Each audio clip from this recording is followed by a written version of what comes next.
राधे राधे महाराज जी। महाराज जी, मन को सदा प्रसन्न रखने के लिए क्या उपाय करना चाहिए? तब लगी कुशल न जीव कहूं, सपने हूं मन विश्राम।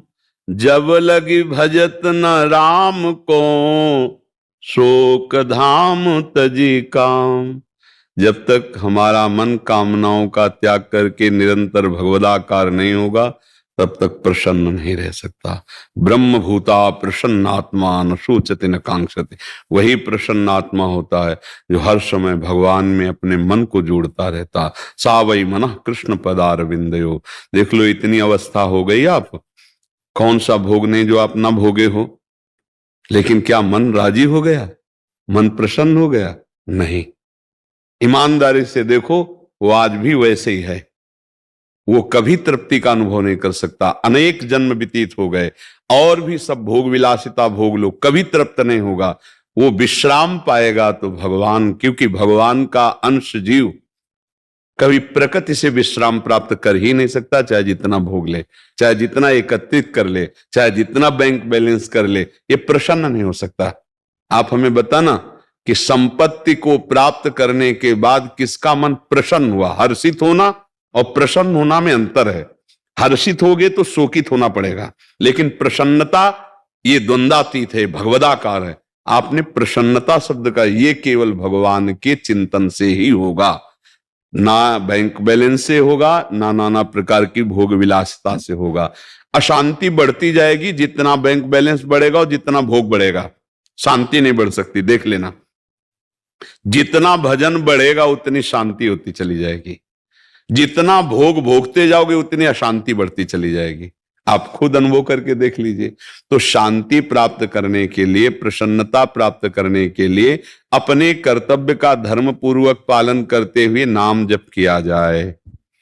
कोई भी गंदा आहार, गंदा पेय ना पिया जाए, नहीं तो मन थोड़ी देर के लिए बेहोश होता है उस प्रमाद स्थिति में। तो उसी को तुम आनंद मान लेते हो। अभी आनंद जाना कहां है? होश में चैतन्य होते हुए भी बेहोश रहना एक बड़ी अद्भुत स्थिति होती है। वो भगवान से प्राप्त होती है। आप भगवान के अंश हो, प्रकृति के अंश से आप कभी सुखी नहीं हो सकते हो।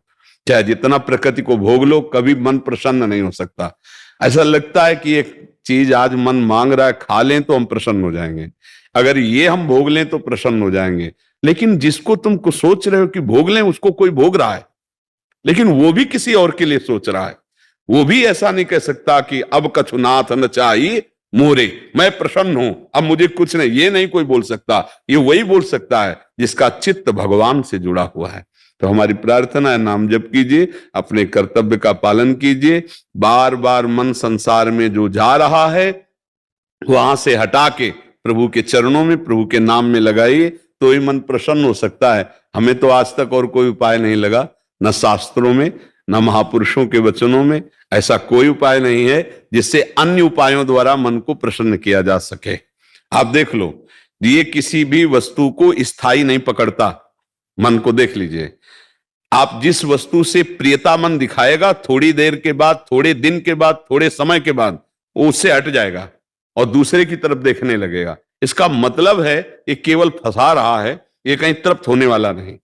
और एक बार प्रभु में लग जाए, अभी लगा नहीं है, एक बार प्रभु में लग जाए तो हटाए नहीं हट सकता। ध्यान रखना, जैसे तुम नाम जप करते हो तो विषय चिंतन नहीं छूटता, ऐसे विषयों में उसको रखा जाए तो भगवत चिंतन नहीं छूटेगा। मन की खासियत है, अगर उसको सही जगह पकड़ा दो फिर छोड़ने वाला नहीं। गलत जगह ये कहीं टिकेगा नहीं। ये मन भगवान का अंश है। इंद्रियाणाम मनश्चास्मि, ये तभी रुकेगा, तभी प्रसन्न होगा जब ये अपने अंशी में पहुंच जाए, भगवान के चिंतन में। हमारे हृदय की बात ये, अगर आपका किसी का कोई अनुभव हो कि मन इससे प्रसन्न हो जाएगा, तो आप बताओ, कुछ है ऐसा जिससे आप मन को प्रसन्न कर पाए हो आज तक, या कर लोगे? भ्रम से है, मुझे नौकरी मिल जाए तो मन प्रसन्न हो जाएगा, नहीं होगा। जिनको नौकरी मिली है, अगर इतना रुपया हो जाए तो जितना तुम सोच रहे हो उससे ज्यादा किसी के पास है। अगर ये मिल जाए तो वो भी किसी के अधिकार में है, तो उसको संतुष्ट हो जाना चाहिए। ये केवल भुलावा मन का है। संतोष धारण करो, धैर्य धारण करो, अपने कर्तव्य का पालन करो, नाम जप करो। पाप रहित पुरुष ही प्रसन्न होता